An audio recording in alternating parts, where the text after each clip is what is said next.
I want to be very clear.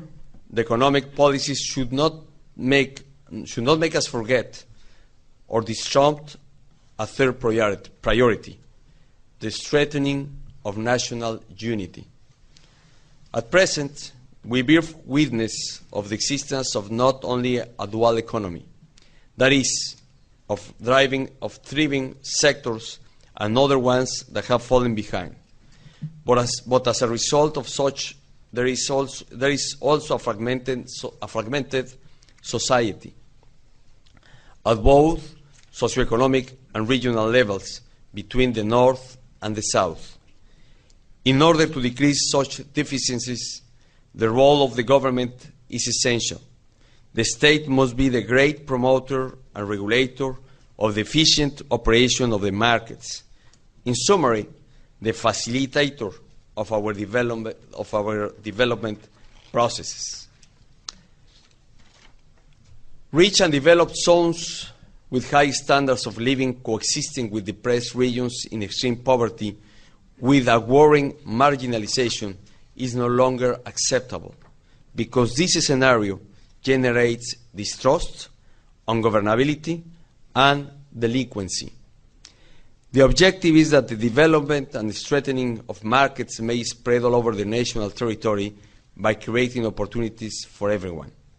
In other words, we must be able to build and boost a policy of comprehensive development on the territory, where the investment in infrastructure may be the trigger of a buoyant domestic market that complements our exporting sector. In terms of culture, we must consolidate and define new social values of national identity. The priority is to maintain the recent democratic advances and make progress towards a more fair, participative, transparent, honest, and solidarity nation that contributes to the reinforcement of the rule of law and our sense of belonging. If we are capable of achieving an accelerated progress, this has to be accompanied by a new social balance that promotes both competitiveness and respectful coexistence. The key is to advocate for minimum consensus, regardless of our political or ideological preferences. National unity will enable us to positively assume and harness globalization and be a major player in the ongoing trends. Globalization offers to us challenges and opportunities derived from the integration of financial and capital flows, the increase in trade, and the transference of technology. We must take advantage of globalization to narrow the gaps between levels of income, productivity, competitiveness among the NAFTA member countries. Similarly, Mexico must work closely with the United States to reach an agreement to regulate labor migration and channel it legally. The best scheme is that of the temporary labor migration, just as the one we have started to apply with Canada in certain sectors. Mexicans already in the United States should also have a chance to legalize their status. As we've said, Mexico must develop its economy in order to increase job opportunities for Mexicans in our side of the border.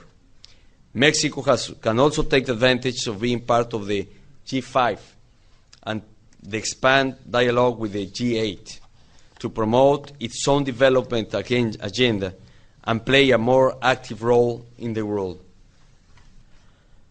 Among Mexico's global strategies should be to enter into alliances with other emerging economies, just as China and India have done with the sub-Saharan Africa.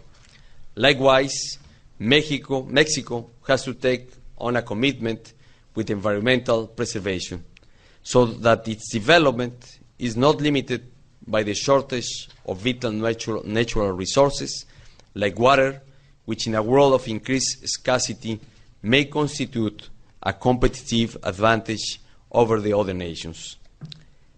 Let me have our final remarks on what I just have said and be open to answer any question you may have.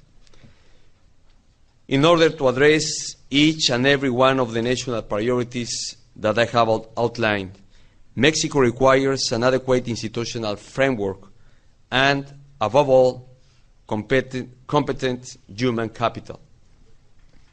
In like manner, the possibility of achieving the mentioned goals will depend on the place education is given as a crucial factor in true development.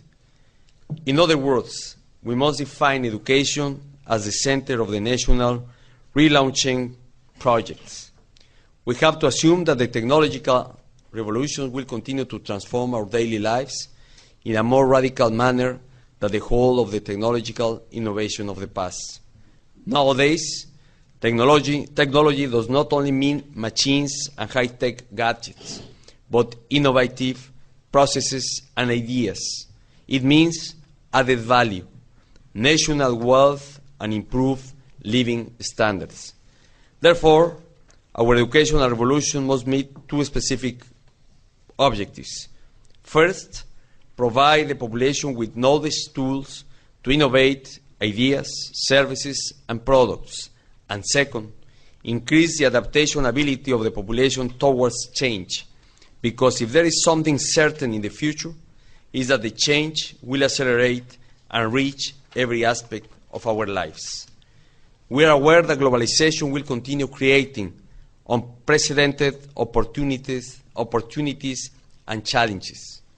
The best way of approaching them is through our domestic strength. No one else will do for us what we have to do in our. No one else will do for us what we have to do in order to strengthen and modernize Mexico. Hence, the importance of this prospective overview to timely anticipate changes that will force us to modify our traditional way of doing things, to design, as from now on, strategic public policies that exceed short-term views and everyday decisions. And I'm sure that this prospective overview, the contribution and remarks of the members of the World Future Society will be very enriching.